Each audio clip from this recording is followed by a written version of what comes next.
السلام علیکم لسنرز، یہ ایک سچی داستان جن کو الفاظ کا رنگ دے کر پیش کیا گیا ہے، یہ میں نے ساجد صاحب کے چینل کے لیے ریکارڈ کی تھی، مگر شاید کچھ ہمارے لسنرز وہاں پر ان کے چینل پہ یہ سٹوری سنی ہو، لیکن 99%، 98% لوگوں ہمارے چینل کے جو لوگ ہیں لسنرز ہیں انہوں نے نہیں سنی ہوگی، تو اس لیے ہم اپنے چینل پہ اس کو اپلوڈ کر رہے ہیں۔ سن کے کمنٹ ضرور دیجیے گا اور بتائیے گا یہ کیسی لگی۔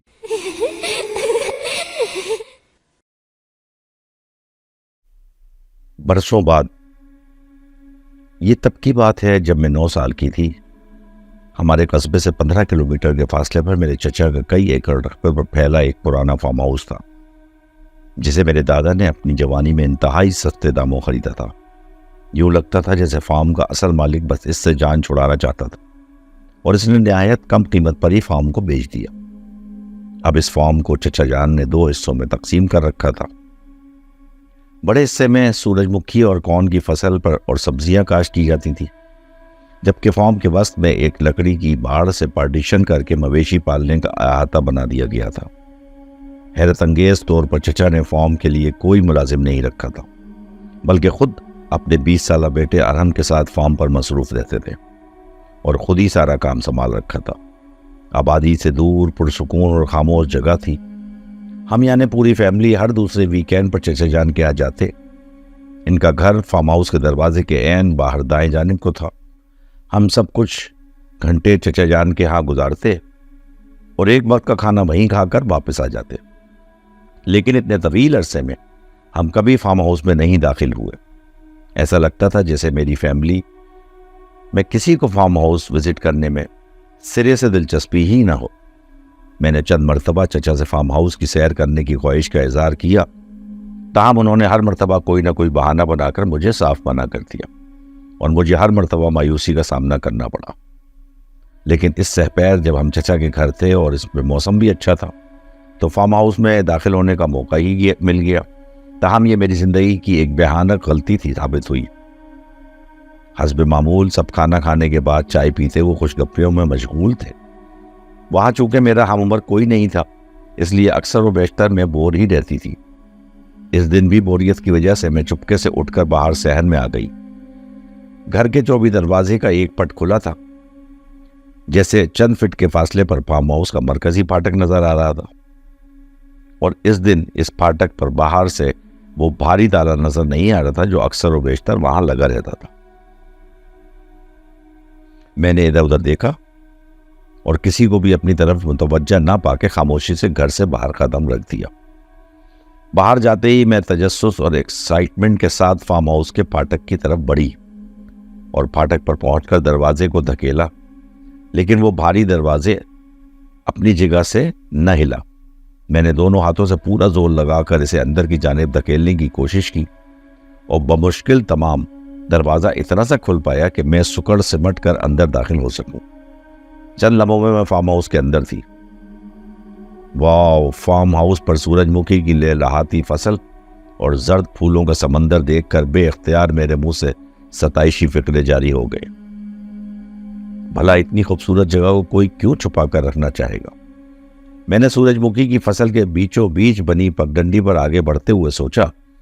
فارم پر ایک گہری خاموشی طاری تھی، جس میں محض وقتاً فوقتاً پرندوں کی چہچہاہٹ ہی سنائی دیتی تھی۔ سورج مکھی کا کھیت ختم ہوتے ہی سبزیوں کی کیاریاں شروع ہو گئیں، جو 3 فرلانگ تک پھیلی ہوئی تھیں، اور ان کے پار لکڑی کے تختوں سے بنا ایک احاطہ نظر آ رہا تھا، جس میں لکڑی کے ہی بنے 2 چھوٹے اور ایک بڑا ہٹ تھا۔ دور سے ہی پرانے اور بوسیدہ لگ رہے تھے۔ سبزیوں کی کیاریوں کے اندر سے گھومتی پھرتی میں احاطے کے چوبی دروازے پر پہنچ گئی۔ اس پر کوئی کنڈی یا لاک نہیں تھا، اور دھکیلنے پر آسانی سے کھل گیا۔ احاطے میں قدم رکھتے ہی مجھے ایک عجیب سی بے چینی کا احساس ہوا۔ ایسے لگا جیسے مجھے کوئی دیکھ رہا ہو۔ میں نے آس پاس چاروں طرف نظریں دوڑائی، مگر احاطہ بالکل خالی تھا۔ وہاں انسان تو کیا، کوئی مویشی بھی اس وقت موجود نہ تھا۔ یقیناً سب جانوروں کو اس وقت احاطے کی پشت پہ چرنے کے لیے چھوڑا گیا ہو، میں نے سوچا۔ سامنے موجود سب سے بڑے ہٹ کا دروازہ کھلا۔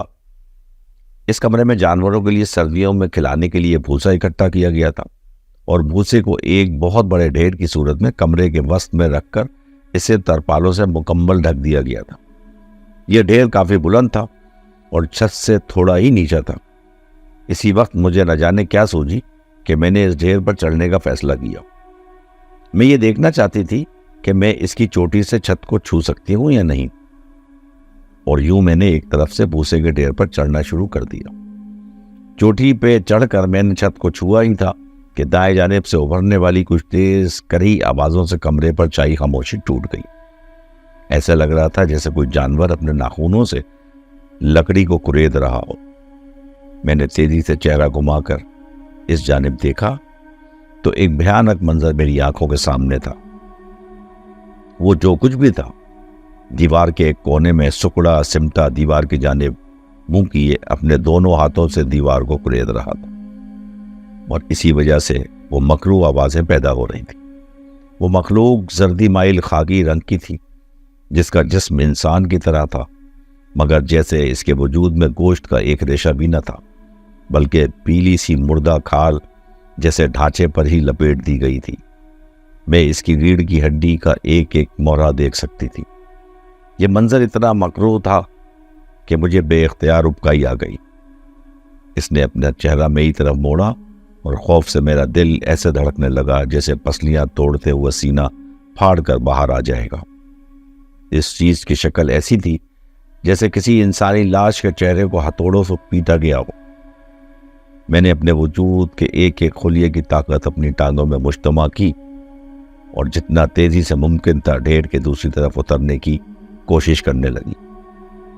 فوراً اتری، بیرونی دروازے کی طرف بھاگی۔ مجھے پشت پر کسی کے ہانپنے جیسی آوازیں آئیں جو کہ قریب ہوتی جا رہی تھیں۔ صاف ظاہر تھا کہ وہ جو کچھ بھی تھا میرا پیچھا کر رہا تھا۔ میں نے پوری طاقت صرف کرتے ہوئے اپنے بھاگنے کی رفتار کو مزید بڑھا دیا اور چند لمحوں میں ہی سبزیوں کی کیاریوں کو پار کر کے سورج مکھی کے کھیت میں داخل ہو چکی تھی۔ مجھے اب بھی اپنی پشت پر ہانپنے اور غرانے کی آوازیں سنائی دے رہی تھی۔ میرا رخ فارم ہاؤس کے مرکزی گیٹ کی طرف تھا۔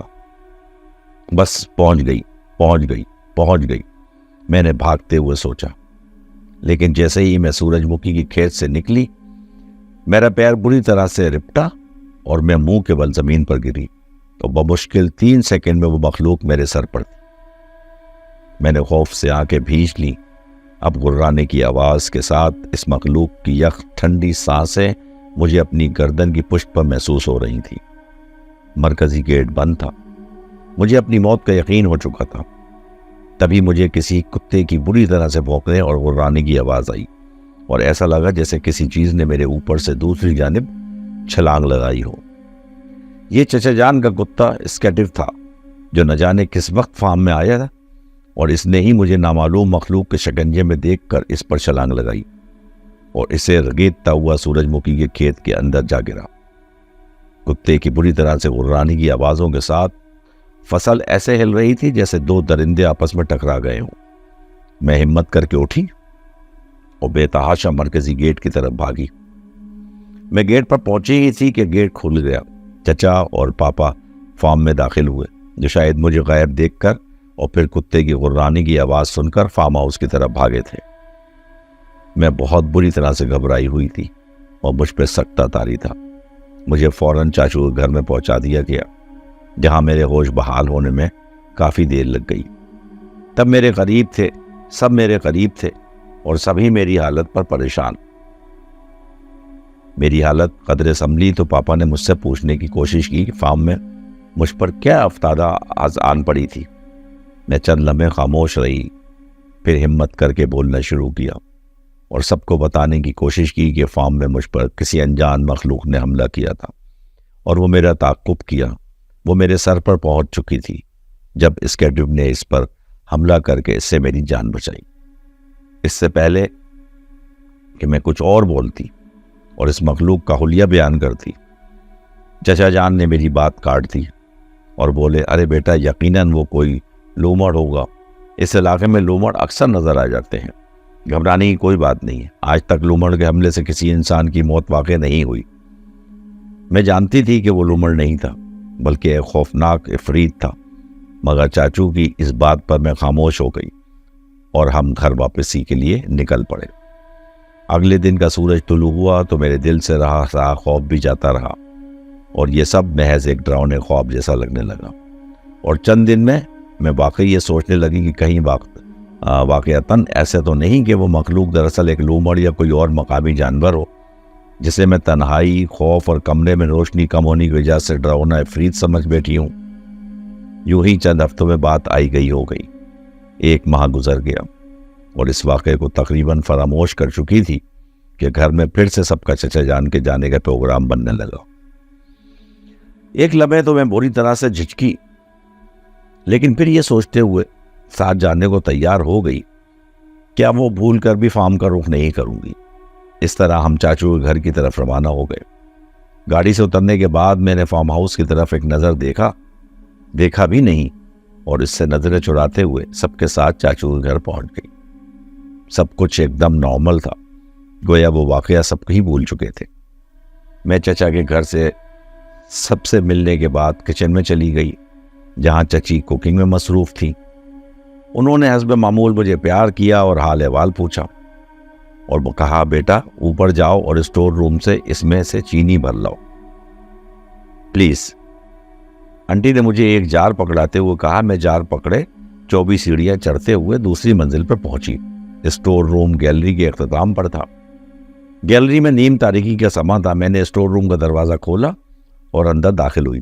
چینی سے بھری پیٹی سامنے ہی پڑی تھی۔ میں اسے کھول کر جار میں چینی بھرنے لگی۔ وہی لمحہ تھا جب میں نے کمرے میں ایسی آوازیں سنی جیسے لکڑی کے کسی چیز کو ناخون سے کریدا جا رہا ہو، اور میری نظریں خود بخود کمرے کی 24 شیڈ کی طرف گھوم گئیں جس پہ وہی عفریت بیٹھی ہوئی تھی۔ پشت میری جانب دیوار کو کھرچ رہا تھا۔ میرے ہاتھ سے جار چھوٹ کر زمین پر جا گرا۔ پھر سے نہیں، پھر سے نہیں، میں نے چیخنے کی کوشش کی لیکن میری آواز نے میرا ساتھ نہ دیا۔ مجھے ایسا محسوس ہوا جیسے میرے جسم میں جان نہ رہی ہو۔ میں نے پلٹ کر دروازے کی طرف بڑھنا چاہا تو مجھے لگا جیسے میرے قدم من کے ہو چکے ہیں۔ تبھی میں نے اس شیڈ سے اترتے دیکھا۔ میں نے جسم کا پورا زور صرف کرتے ہوئے خود کو دروازے کی طرف دھکیلا اور دروازے سے ٹکرائی۔ دروازہ کھل گیا اور میں ایسے زمین پر گر گئی کہ میرا آدھا جسم کمرے میں اور آدھا گیلری میں تھا۔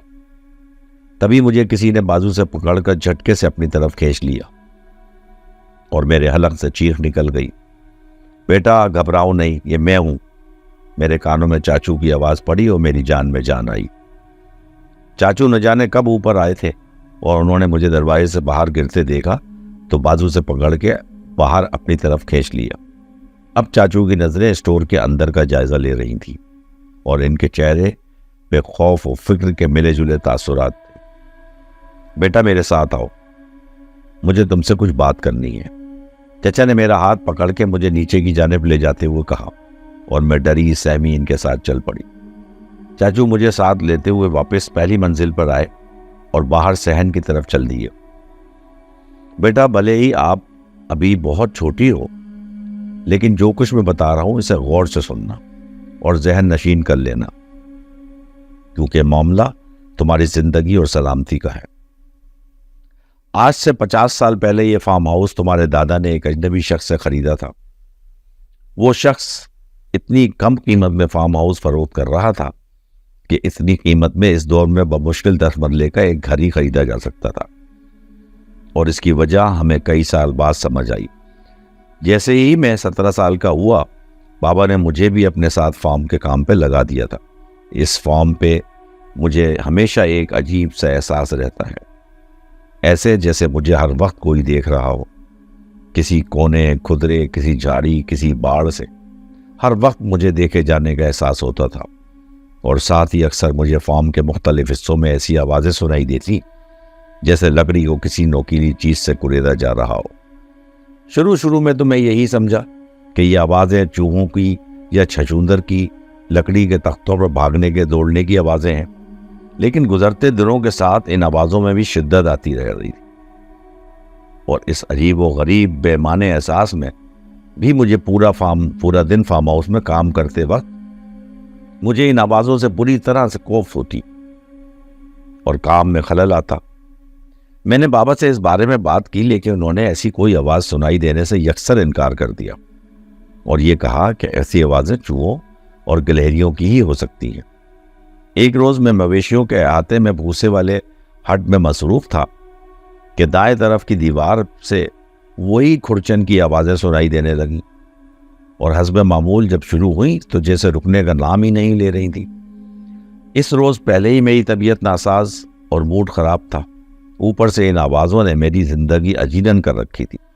اس دن میں نے فیصلہ کیا کہ ان آوازوں کا منبع پتہ کر کے ہی رہوں گا۔ میں فوراً اوزاروں کے شیڈ تک گیا اور وہاں سے ایک آئینی ہتھوڑا نکال لایا، اور دیوار پر جہاں سے آوازیں آ رہی تھیں ابھر رہی تھی اسی جگہ پر پوری طاقت سے ہتھوڑے کے کئی بار کیے۔ لکڑی سے بنی دیوار کچھ دیر میں ہی ٹوٹ گئی اور اس کے اندر سے ایک کوئی چیز میرے قدموں میں آ کر گری۔ میں نے دیکھا تو مجھے حیرت اور خوف کا شدید دھچکا لگا۔ وہ ایک لاش تھی، بہت پرانی لاش، جس کا سارا گوشت گل سڑ چکا تھا، اور وہ دیکھنے میں انتہائی کریہ اور بد شکل معلوم ہو رہی تھی۔ مگر دیوار کے اندر وہ لاش آئی کہاں سے؟ یقیناً جس شخص نے اس کو قتل کیا ہوگا، اس نے ہٹ تعمیر کرتے وقت لکڑی کی 2 پرتوں کے درمیان اسے پھنسا کر کیلوں کے ذریعے اسے دیوار میں چن دیا ہوگا۔ میں بھاگتا ہوا گھر واپس آیا اور بابا کو لاش کی برآمدگی کی اطلاع دی۔ بابا نے گھبراہٹ میں فی الفور پولیس کو اطلاع کر دی۔ جب پولیس اہلکار فارم پر پہنچے اور ہم نے انہیں لاش دکھائی تو ڈیوٹی پر موجود انسپکٹر نے لاش کی جانچ پڑتال کرتے ہوئے کہا کہ یہ لاش کم از کم 50 سال پرانی ہے۔ پولیس نے ضروری قانونی کارروائی کرنے کے بعد لاش کو تحویل میں لیا اور سرکاری سردخانے تک پہنچا دیا۔ پولیس نے ہم سے فارم کے سابق مالک سے متعلق کوائف طلب کیے اور بابا نے انہیں فارم کی فروخت کی دستاویزات فراہم کر دیں۔ اس کے بعد المختصر یہ کہ لاش کے پوسٹ مارٹم کے بعد اتنا ہی معلوم ہو پایا کہ وہ لاش ایک جوان عورت کی تھی اور اس کے مرنے کی ممکنہ وجہ دم گھٹنا ہو سکتی ہے۔ بقول ڈاکٹرز اس عورت کو یقیناً بے ہوشی کی حالت میں ہی دیوار میں چن دیا گیا ہوگا، اور ہوش میں آنے پر اس نے گھبراہٹ میں دیوار سے نکلنے کے لیے بہت کوشش کی ہوگی، بہت ہاتھ چلائے ہوں گے، مگر یہ نہ نکل سکی اور دم گھٹنے سے ایک بھیانک اذیتناک موت کا شکار ہو گئی۔ اس کے چند دن بعد وہ پراسرار لاش سرد خانے سے غائب ہو گئی اور پولیس کو فارم کے سابق مالک کا بھی سراغ کوئی نہ مل سکا۔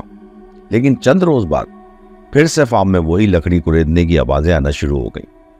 اور بیٹا، پھر شاید ہی ایسا کوئی دن ہو کہ میں نے اس مکروہ لاش کو فارم میں کہیں کسی کونے کے کسی کمرے میں کسی دیوار میں یہی دیواریں کوریدتے نہ دیکھا ہو۔ وہ بہت خطرناک عفریت ہے جو نفرت کی آگ میں جھلس رہی ہے، لیکن میں نے اور بابا نے اس عفریت سے بچے رہنے کا ایک طریقہ دریافت کر لیا۔ وہ تھا اسے یکسر نظر انداز کر دینا۔ بھلے وہ عفریت جان لیوا مخلوق ہے، مگر وہ اسی صورت انسان پر حملہ اور اس کا تعاقب کرتی ہے جب کوئی اس کی طرف متوجہ ہو، اس کی طرف دیکھے یا اس پر حملہ کرنے کی کوشش کرے۔ میں نے تب سے اب تک یہی روٹین پر اپنائی ہے کہ جب بھی کبھی مجھے فارم میں کہیں لکڑی کوریدنے کی آوازیں سنائی دیتی یا اس عفریت کی جھلک نظر آتی تو میں سے اکثر نظر انداز کر کے وہاں سے ہٹ جاتا اور اپنے کام میں مگن ہو جاتا۔ اس طرح دوبارہ کبھی مجھ پر حملہ نہیں ہوا۔ بیٹا، وہ عفریت لکڑی اس لیے کوریدتی ہے کہ اس کی موت بھی لکڑی کوریدتے کھرچتے ہوئی تھی، اور حملہ اس لیے کرتی ہے کہ اس کا قاتل بھی اسی فارم سے تعلق رکھتا تھا۔ اب اس عفریت کی نظر تم پر پڑی، وہ آسانی سے تمہارا پیچھا نہیں چھوڑے گی، چاہے وہ تمہارے گھر اور اسکول تک بھی تمہارا تعاقب کرے، لیکن یہ تعاقب زیادہ لمبے عرصے نہیں چلے گا۔ اگر تم نے اسے مسلسل نظر انداز کرنے کی عادت اپنا لی تو، لیکن ایسا کرنا شاید تمہارے لیے زیادہ مشکل ہو، کیونکہ ایک تو تم لڑکی ہو اور دوسری یہ کہ کم عمر ہو، چاچو بولے جا رہے تھے اور میں خاموش سنتی جا رہی تھی۔ مجھے یہ سب ایک بھیانک خواب جیسا لگ رہا تھا اور میں اس وقت کو کوس رہی تھی جب میں نے اس منحوس فارم ہاؤس میں قدم رکھا تھا۔ ساتھ ہی میں نے دل ہی دل میں یہ فیصلہ کر لیا کہ اب کبھی چاچو کے یہاں نہیں جاؤں گی۔ وہ چھوٹا سا ایڈونچر میرے لیے زندگی اور موت کا مسئلہ بن چکا تھا۔ اس شام ہم گھر واپس لوٹ آئے اور تبھی سے میرے لیے خوف و وحشت کا نیا دور شروع ہو گیا۔ اس رات میں نے حسب معمول ہوم ورک مکمل کرنے کے بعد میں نے اگلے دن کے لیے اسکول بیگ تیار کیا اور سونے کے لیے لیٹی۔ ابھی کمبل اوڑھا ہی تھا کہ مجھے ایسی آوازیں سنائی دی جیسے کوئی میرے بیڈ روم کے دروازے کو باہر سے کھرچ رہا ہو۔ ساتھ ہی مجھے ایسی آوازیں سنائی دینے لگیں کہ جیسے کوئی کھڑکی کے شیشے پر انگلی سے دستک دے رہا ہو۔ میں نے چاچو کی ہدایت پر عمل کرتے ہوئے سختی سے آنکھیں بھیج لیں اور کمبل کو خوب اچھی طرح اپنے گرد لپیٹ لیا اور آیات کا ورد کرتے ہوئے سونے کی کوشش کرنے لگی۔ کافی دیر تک وہ مکروہ آوازیں سنتے سنتے میری آنکھ لگ گئی۔ خواب میں نے دیکھا کہ میں پتھروں سے بھری ایک نیم تاریک وادی میں ننگے پاؤں بھاگ رہی ہوں اور وہی خونی افریت میرا پیچھا کر رہی ہے۔ نوکیلے پتھر لگنے سے میرے پاؤں زخمی ہو رہے ہیں اور ان سے خون بہتا ہوا زمین پر میرے قدموں کے نشان بنا رہا ہے۔ اچانک ایک پتھر سے ٹھوکر لگتی ہے اور میں منہ کے بل گر جاتی ہوں۔ آن کے آن میں وہ عفریت میرے سر پر پہنچ جاتی ہے اور اپنے نوکیلے پنجوں سے میرے جسم کو ایک ایک عضو ادھیڑ کر رکھ دیتی ہے۔ یہ خواب دیکھ کر خوف کے مارے میری آنکھ کھل گئی۔ میں پسینے میں شرابور تھی اور میرا جسم بری طرح سے کانپ رہا تھا۔ مجھے یہ بات گھر میں سب سے چھپا کر رکھنی ہوگی، چاہے جو کچھ بھی ہو جائے۔ میں کبھی نہیں چاہوں گی کہ وہ عفریت میرے گھر میں کسی اور پر بھی مسلط ہو جائے۔ میں نے جاگتے ہی سوچا۔ اس کے بعد سے یہ معمول بنتا چلا گیا۔